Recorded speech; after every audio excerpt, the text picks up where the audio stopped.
Hello friends. आज हमारे साथ हैं डॉक्टर मस्तान और आज हम उनसे बात करेंगे ल्यूकेमिया यानी ब्लड कैंसर के बारे में। तो डॉक्टर मस्तान बताइए कि क्या वजह है कि बच्चों में आजकल ल्यूकेमिया यानी ब्लड कैंसर बहुत ही ज़्यादा देखने में आया है। उसका रीज़न क्या है और कौन से कॉमन जो ब्लड कैंसर है वो बच्चों में ज़्यादा देखने में आते हैं। जहाँ तक ब्लड कैंसर्स की बात करेंगे, ब्लड कैंसर बच्चों में भी हो सकता है और एडल्ट्स में भी हो सकता है और ओल्ड एज में भी हो सकता है।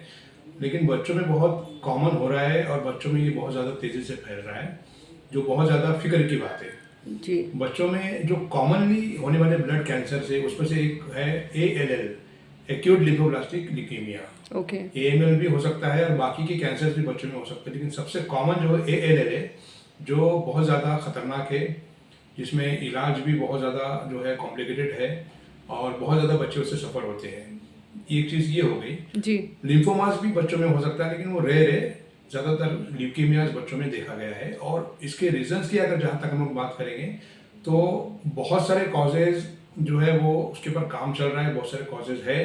जैसे मिसाल के तौर से इसका जो मेन मैकेनिज्म है वो है कि बोन मैरो में एक ऐसा म्यूटेशन होता है जहाँ पर जो स्टेम सेल्स होते हैं, WBC बनाने वाले या बाकी के सेल्स बनाने वाले, जी। वो म्यूटेट हो जाते हैं स्टेम सेल्स, उसमें खराबी हो जाती है। ओके। और वो जो खराबी है उसके रीजंस अगर हम लोग देखेंगे तो कई एक कॉजेज हमारे सामने आते हैं। जैसे छोटे बच्चे हैं, आमतौर से छोटे बच्चों में जैसे मिसाल के तौर से किसी और कैंसर के लिए बच्चों का इलाज चल रहा है और वो कैंसर के इलाज के दौरान कीमो की मेडिसिन या फिर रेडिएशन अगर उसका एक्सपोजर ज़्यादा हो जाए तो वो एक कैंसर का इलाज करते करते उसमें ब्लड कैंसर हो सकता है। अच्छा। उसी तरीके से छोटे बच्चों में पॉल्यूशन भी एक वजह हो सकती है, इन्वायरमेंटल फैक्टर्स है, या फिर उसके अलावा जो है बहुत सारे जो है जेनेटिक डिसऑर्डर्स है। जैसे डाउन सिंड्रोम में ब्लड कैंसर बहुत कॉमन देखा गया है और भी बहुत सारे जेनेटिक डिसऑर्डर्स है जिसमें ज़्यादा बच्चे ससेप्टेबल होते हैं, हाई रिस्क बच्चे ऐसे इसमें बन जाते हैं।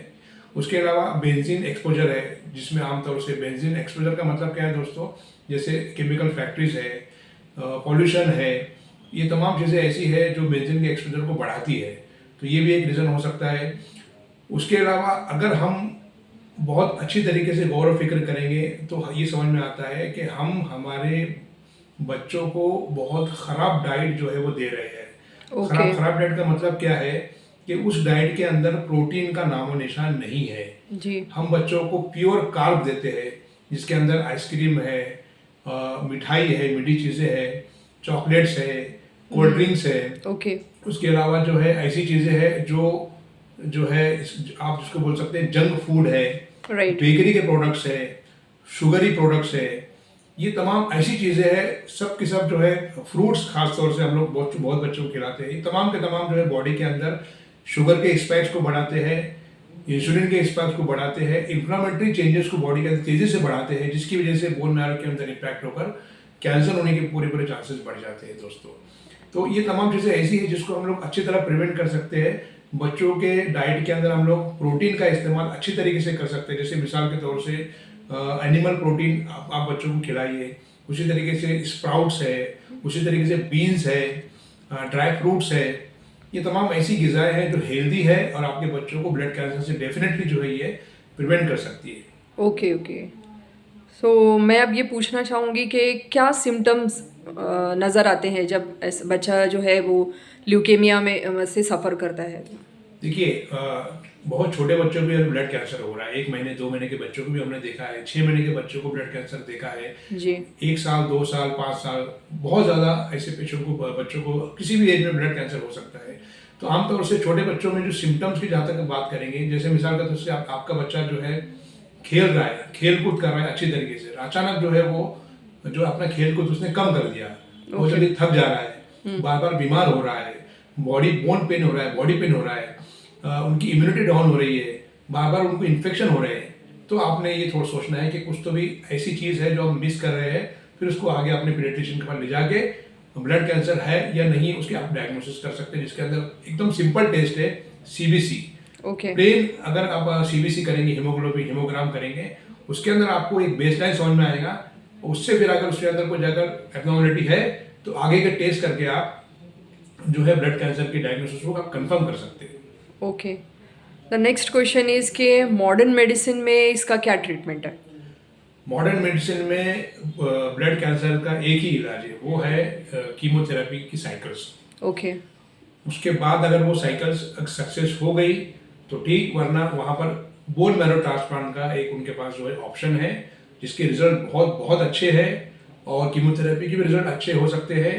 हमने कई एक ऑन्को पीडियाट्रिक ऑन्को सर्जन्स या ऑन्को फिजिशियंस की बहुत सारे जो है हमने स्टडी किया, बात किया, उनसे डिस्कस किया, उनके वीडियोस देखे, तो उनका अपना ये क्लेम है कि 80-90% तक वो लोग रिजल्ट देते हैं, जबकि ऐसा नहीं है। रिजल्ट अच्छे हो सकते हैं लेकिन 90% रिजल्ट तो नहीं है।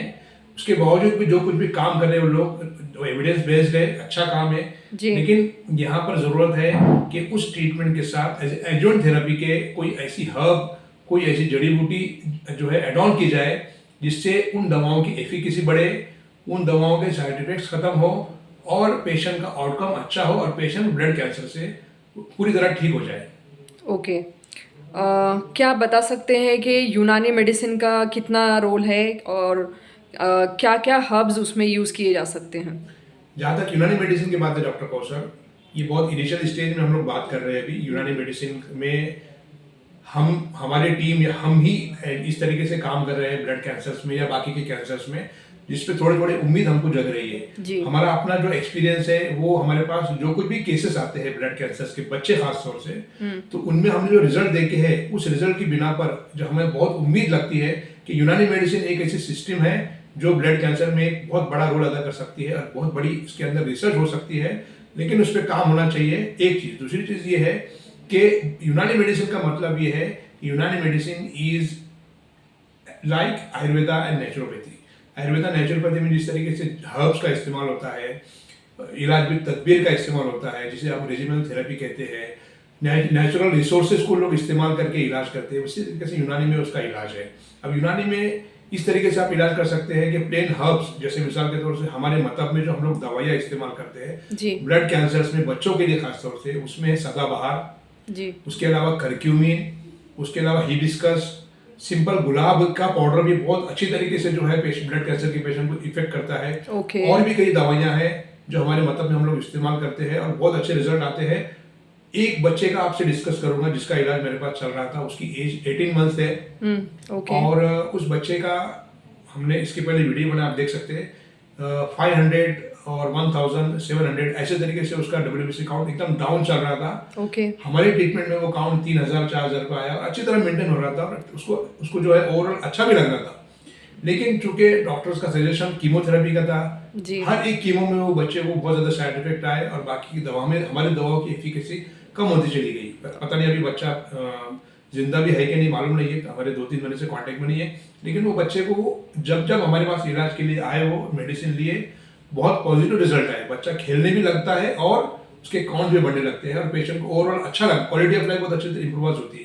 तो ये तमाम केसेस देख के ऐसा लगता है कि उन हर्ब्स पे काम होना चाहिए और पेशेंट के डाइटोथेरेपी पे काम होना चाहिए, ताकि ब्लड कैंसर से ऐसे बच्चे शिफायब हो सके।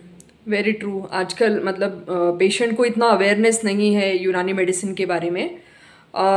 लास्ट क्वेश्चन इज़ कि जैसे आपने ऑलरेडी डाइट के बारे में बताया है, थोड़ा मैं चाहूँगी कि आप इसको और डिटेल में बताएं ताकि आगे जो आने वाली जनरेशन है वो थोड़ा इस चीज़ से महफूज रह सकें।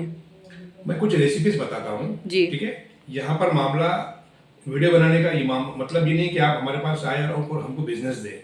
आप घर बैठे भी जो है ये डाइट इस्तेमाल करके, अगर आपके बच्चे को ब्लड कैंसर हो चुका है और आप हर्बल इलाज नहीं भी करना चाहते हैं, लेकिन आप अगर ये डाइट को अगर फॉलो कर लिए तो आपको विद इन 1 मंथ अपने बेबी में, अपने बच्चे में पॉजिटिव चेंजेस लगेंगे, उसकी एनर्जी लेवल बढ़ जाएगी बच्चे की और बच्चे को काफी अच्छा फील होगा। उसमें आप ये कर सकते हैं फ्रेंड्स कि आपको कंप्लीटली शक्कर और गुड़ कंप्लीटली ब्रेकडाउन, कंप्लीटली रोक देना है। ओके, ठीक है।